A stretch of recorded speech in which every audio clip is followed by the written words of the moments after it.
आखिरी पॉइंट है वह देखेंगे। सबसे पहले कुछ कठिन शब्द है वो देख लेते हैं। बोर्ड पे नजर कीजिए।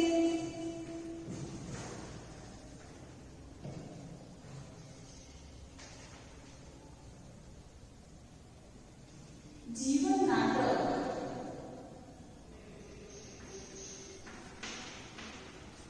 जीवन नाटक यानी जीवन का क्रियाकलाप, जीवन का क्रियाकलाप।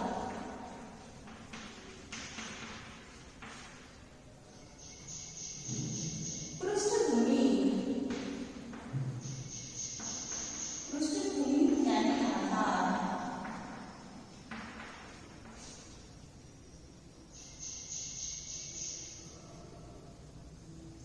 मिथक, मिथक यानी जिसकी साहित्य में, जिसके बारे में कोई भी माहिती न हो उसे मिथक कहते हैं। मतलब कि मन गढ़ंत जो कहानियां होती है ऐसी।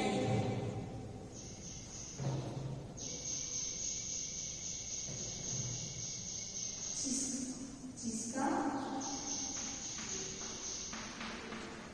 साहित्य में उल्लेख न हो।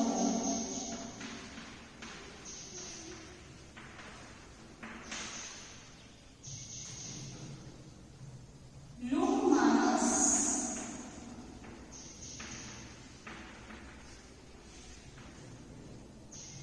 लोगों का विचारा हुआ।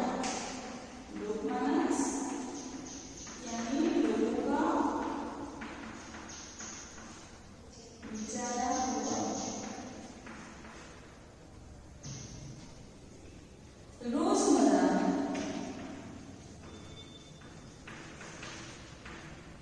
रोजमर्रा यानी प्रतिदिन।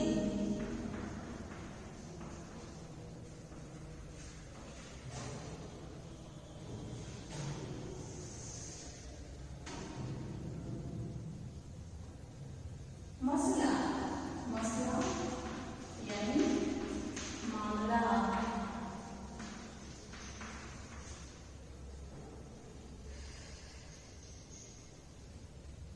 संवेदनशील,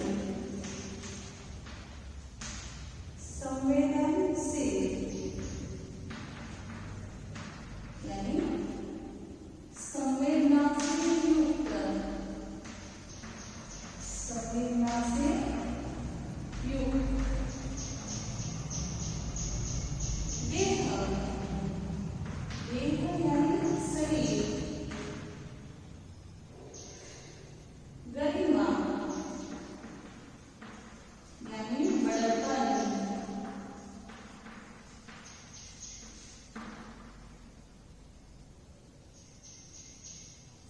पद यानी साहित्य, काव्य विभाग।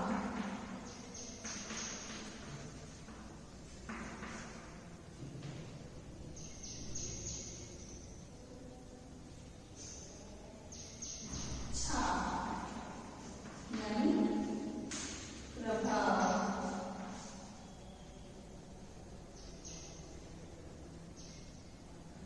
टीवी चित्र,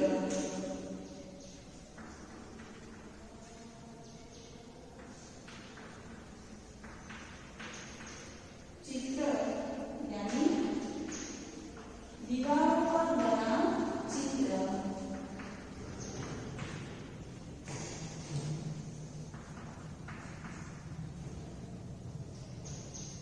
छाप यानी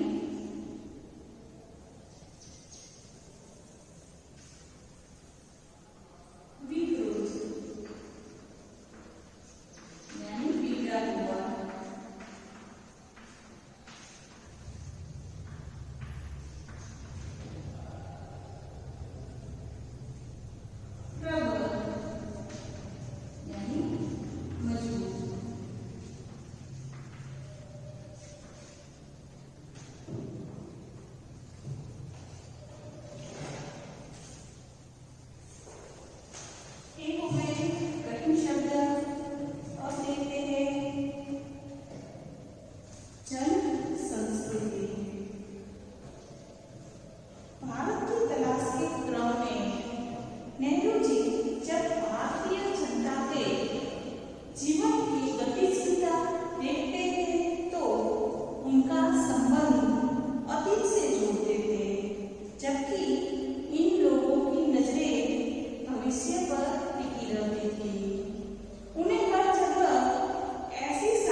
जिन्हें अलग कर पाना संभव न था। निरक्षर लोग भी इस पृष्ठभूमि के हिस्सेदार थे।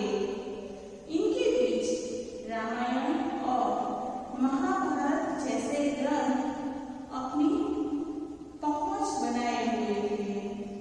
उनकी घटना कथा आदि का नैतिक अर्थ हर मानस पर अंकित था।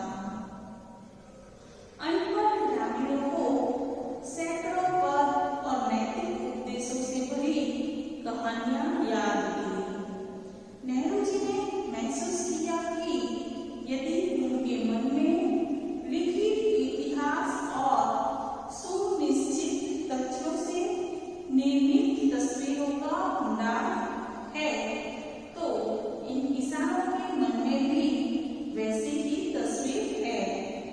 उनके मन की ये तस्वीरें किसी साहित्य से कम नहीं है। इससे स्पष्ट होता है कि इनमें बौद्धिक विश्लेषण की शक्ति भी बड़ी बड़ी है। अपनी इस यात्रा में नेहरू जी ने इन किसानों के चेहरे, आकार और चाल ढाल को देखा। उनके चेहरे संवेदनशील, देह बलिष्ठ थे तथा महिलाओं में लावण्य, नम्रता, गरिमा और संतुलन के साथ अवसाद रहता था। किसी देहाती रास्ते पर चलते हुए जब वे मनोहर पुरुष या सुंदर स्त्री को देखते तो आश्चर्यचकित रह जाते थे, क्योंकि इनसे बीती चित्रों की यानी कि बीतवे बने चित्रों की याद तरोताजा हो जाती थी। वे सोचते थे कि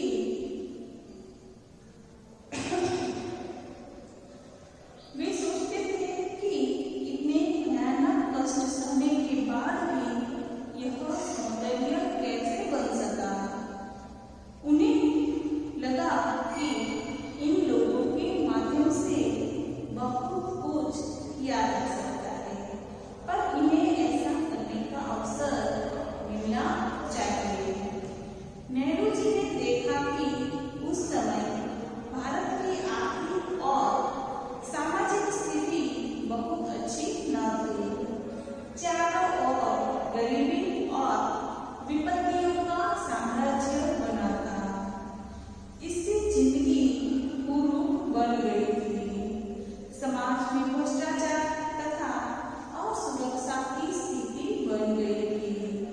पर भारत की सच्चाई यही थी।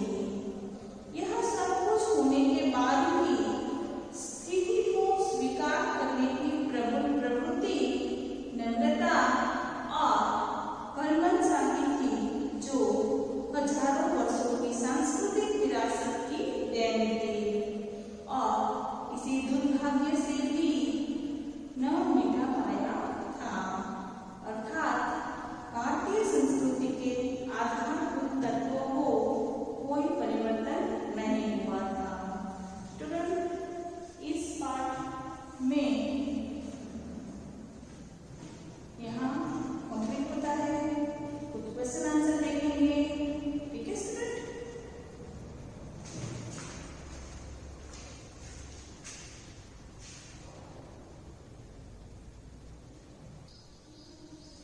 स्टूडेंट, बोर्ड पे नजर कीजिए। बोर्ड पे पहला क्वेश्चन है, नेहरू जी भारत को किस दृष्टि से देखते थे और क्यों? तो इसका आंसर है, नेहरू जी भारत को एक आलोचक की दृष्टि से देखते थे।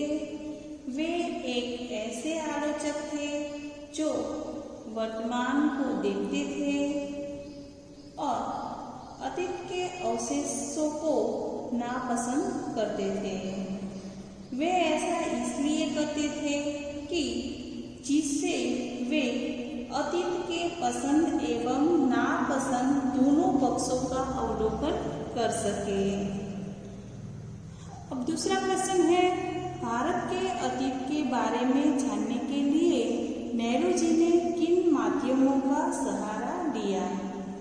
उसका आंसर भारत के अतीत के बारे में जानने के लिए नेहरू जी ने भारत को आलोचक की दृष्टि से देखा। देश के विभिन्न भागों की यात्राएं शुरू की। उन्होंने महत्वपूर्ण स्मारकों तथा भवनों को देखा। इसके अलावा उन्होंने विभिन्न विदेशी यात्रियों के भारत यात्रा के वर्णनों को भी पढ़ा। तीसरा क्वेश्चन है, नेहरू जी ने सिंधु घाटी की सभ्यता को आश्चर्यजनक क्यों कहा है? इसका आंसर नेहरू जी ने सिंधु घाटी की सभ्यता को आश्चर्यजनक इसलिए कहा है क्योंकि यह सभ्यता एवं संस्कृति 5-6 हजार या उससे भी अधिक समय तक परिवर्तनशील रहकर विकासमान रही और यह निरंतर कायम रही। अब चौथा प्रश्न है, नेहरू जी पहाड़ों तथा कश्मीर की ओर क्यों आकर्षित हुए? इसका आंसर है, नेहरू जी के पूर्वज कश्मीर के निवासी थे। उनके पूर्वजों का तथा उनका अधिकांश समय कश्मीर की खूबसूरत वादियों में बीता। इसके अलावा हिमालय तथा कश्मीर का प्राकृतिक सौंदर्य उन्हें बरबस अपनी ओर आकर्षित कर लेता था। पांचवा क्वेश्चन है, शक्ति और पतन का नाश से देश पर क्या प्रभाव पड़ा? इसका आंसर है, शक्ति के पतन और नाश का देश पर यह प्रभाव हुआ कि भारत तकनीक की दौड़ में पिछड़ने लगा तथा मानसिक सजगता और तकनीकी कौशल में कमी आती गई।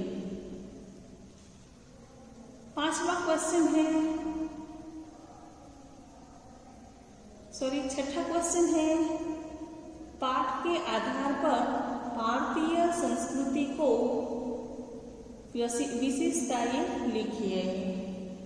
तो इसका आंसर है, भारत की शक्ति और सीमा नामक इस पाठ्यांश से भारतीय संस्कृति के बारे में पता चलता है कि भारतीय संस्कृति अत्यंत पुरानी है।